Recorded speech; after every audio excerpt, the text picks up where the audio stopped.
While this dog might seem like so many loving family pets, he has a very special talent: saving lives, quite literally.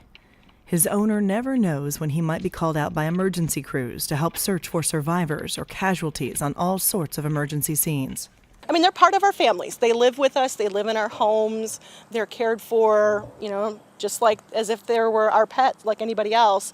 The difference is these dogs are the dogs that without a job, they would be the dog that chews your couch, digs your yard, constantly gets into trouble, so to speak, because they're very motivated to work, to use their nose, to kind of problem solve. I have traveled more with my dog than I have my wife, and I have stayed in many more hotels with my dog than I have my wife. Illinois Search Dogs leaders say emergency response from paramedics and firefighters is one thing, but canines add another dimension to a search. They are singular in focus. They're trained to follow human scent, and they're not at all afraid of the debris, and they don't really understand risk. They're just driven to work, and so they're not thinking about getting injured. We average anywhere from 10 to 50 hours a week working with our dogs. Money is not what keeps these owners going. In fact, Illinois Search Dogs is funded entirely by donations. It costs each owner about $10,000 over the first 2 years alone to train one dog for missions.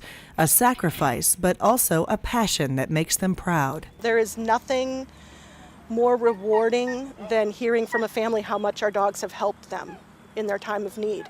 The one that's most poignant to me personally is my older, now retired dog found a drowning victim on Lake Bloomington in 2004. And the family, I recently had a chance to actually meet the family, meet the parents of this individual, and it was so moving.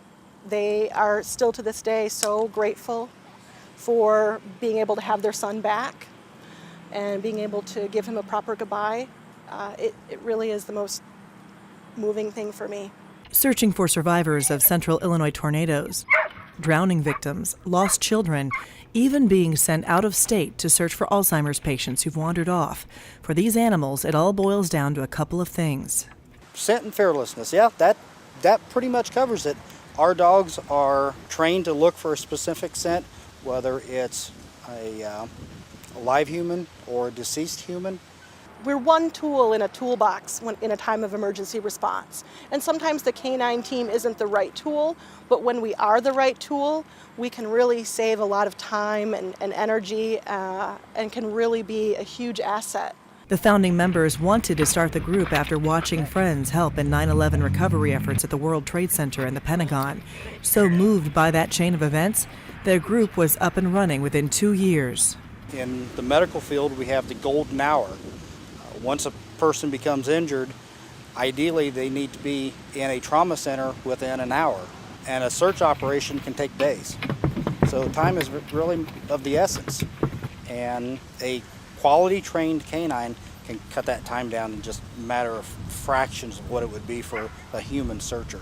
Every time that we're out, we're making it a little bit safer for the other searchers. In a drowning victim, the less time that they have to spend in the water, the less time that they run the risk of getting tangled up in something under the water.